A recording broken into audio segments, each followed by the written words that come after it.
Ahora, esto del ruteo es particularmente importante por lo siguiente. Rutas bien diseñadas y un despacho y ruteo bien administrado, en el fondo, me puede permitir hacer lo mismo que estoy haciendo, pero con una flota más chica. Y eso sí que pasa a ser interesante, ¿ok? Porque habitualmente la flota, claro, es el recurso de capital. Sí, una compañía de reparto tiene sus camioncitos, ¿verdad? ¿Ah? Ya, pero una instalación minera tiene sus tremendos camiones, que no tengo que decirle a ustedes cuánto vale cada uno de ellos, ¿verdad? Entonces, tener un uso más racional de esa flota sí es particularmente relevante, ¿ok?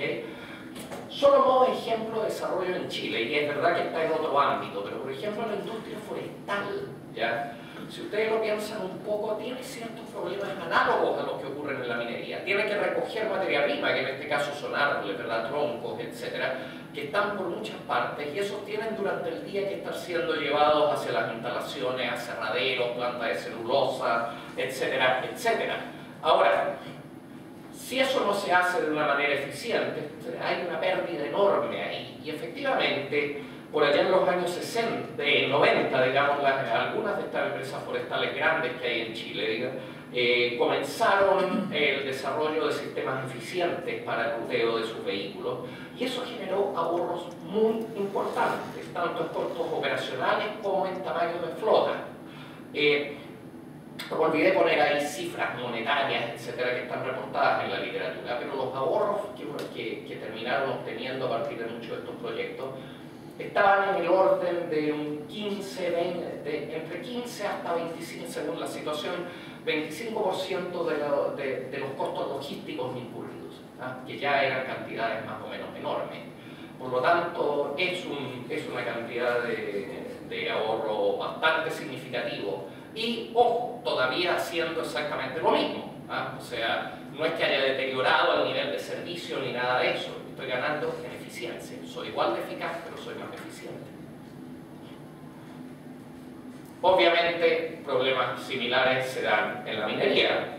Como lo decíamos, el ruteo de los camiones en un yacimiento grande a rasgo abierto, digamos, Chuquicamata o cualquiera de las otras, ¿verdad? El problema en el fondo es más o menos el mismo y es extremadamente igual de relevante, ¿ya? Más aún, desde luego, en ese ámbito particular importa bastante el control en tiempo real o pseudo tiempo real, lo más cercano que se pueda, ¿verdad? Y algunas de estas soluciones de ruteo permiten, en el fondo, modelar y también ir revisando las soluciones que se vayan dando también más o menos tiempo real. Le pasa lo mismo muchas veces a las empresas de reparto, etcétera. A veces hay cambios de entregas y hay que hacer cambios de ruta, algunos tratan de ser súper eficientes siguiendo las condiciones de tráfico y por lo tanto hay que redirigir vehículos, etcétera, etcétera. Entonces hay una enorme analogía con esto. Soluciones de ese tipo, en cierta manera, pueden ser adaptadas a este ámbito sin que uno tenga que reinventar la rueda, básicamente. Planificación. Había dicho que iba a mencionar un poco de eso. De hecho, la planificación de producción fue una de las primeras aplicaciones que tuvo la optimización, lo decía, de la programación lineal. Y hoy en día hay empresas en los ámbitos productivos, digamos, manufactureros a lo largo de todo el mundo, incluyendo Chile, que utilizan sistemas de optimización matemática para hacer la planificación de producción, típicamente programación lineal. Puse ahí un caso, hay montones, pero solo puse uno particular que muchas veces ha sido bastante destacado en la literatura, que es Kellogg, que todos lo echamos, ¿verdad? El cereal en la mañana, que es de Kellogg. Y la cantidad de productos distintos que tiene Kellogg es gigantesca, ¿ya?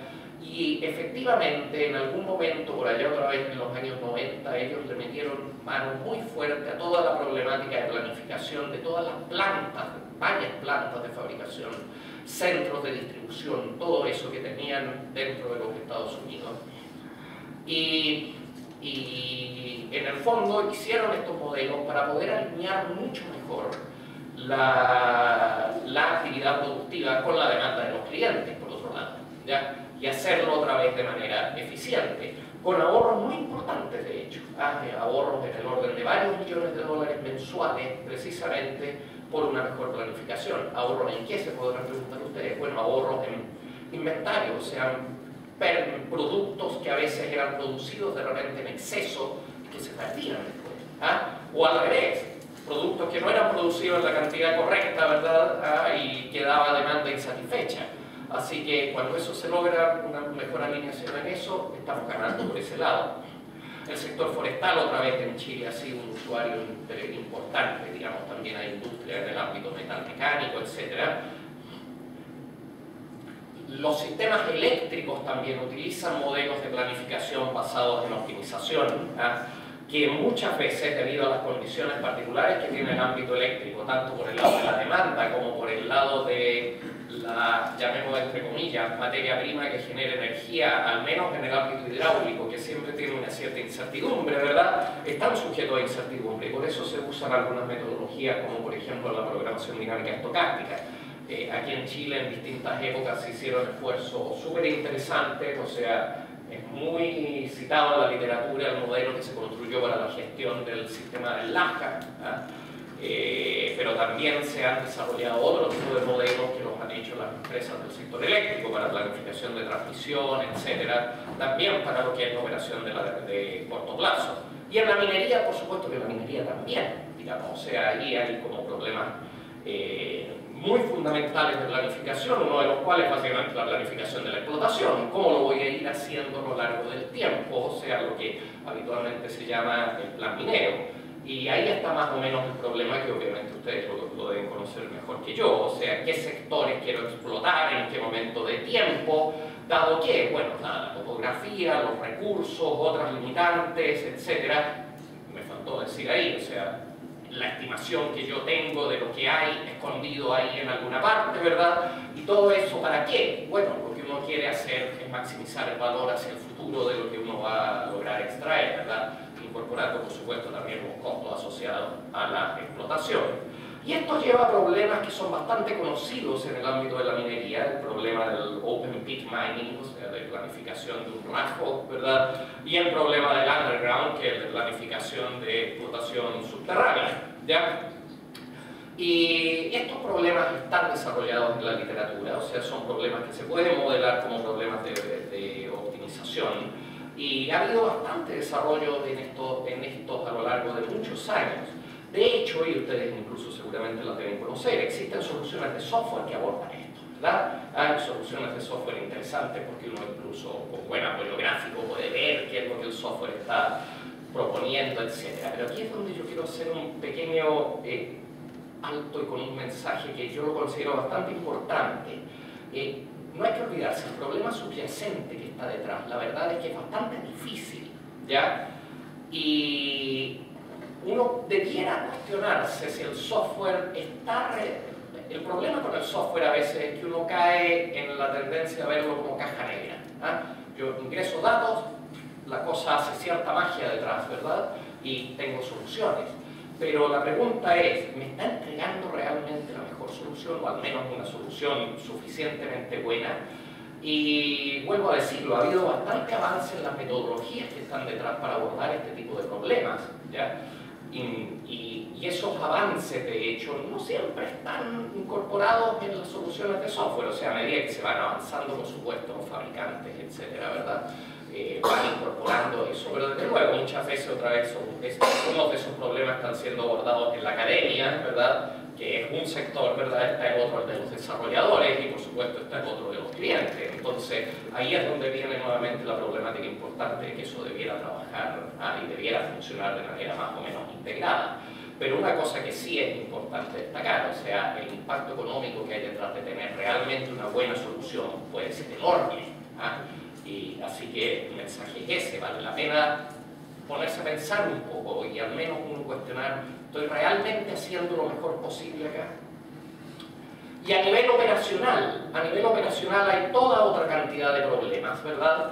Que tienen que ver ahora con las actividades de mucho más corto plazo, hora a hora, etcétera. Por supuesto está el tema del ruteo de los vehículos, ¿verdad? Tanto a nivel de de minas a rasgo abierto como subterráneas, eso ya estábamos hablando de eso, asignación de recursos de todo tipo, el detalle de la explotación de corto plazo, coordinación del transporte, de todo tipo de cosas, o sea, no solo los camiones, también los trenes en donde se usen, ¿verdad? Y no solo hablando del mineral, el personal también tiene que ser transportado, etcétera, etcétera. Todas esas son problemáticas de corto plazo.